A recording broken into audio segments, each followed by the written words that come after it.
couple minor setbacks. Hopefully they're not major. I actually broke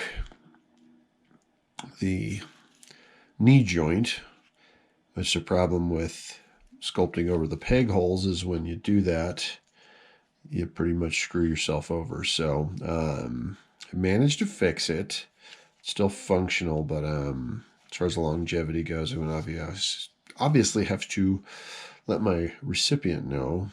Might need to heat up the knee joints before posing her, but I really like how the boots turned out.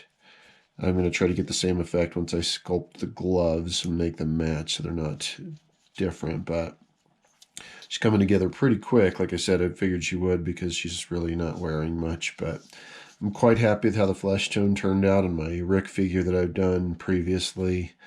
Used kind of the same technique, more or less, but tried a couple different things.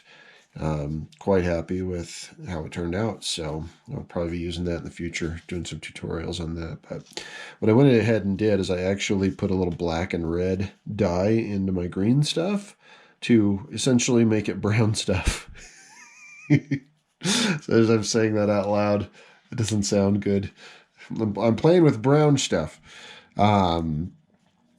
Basically just want to get the base color of her uniform because it's, kind of rope-like organic material.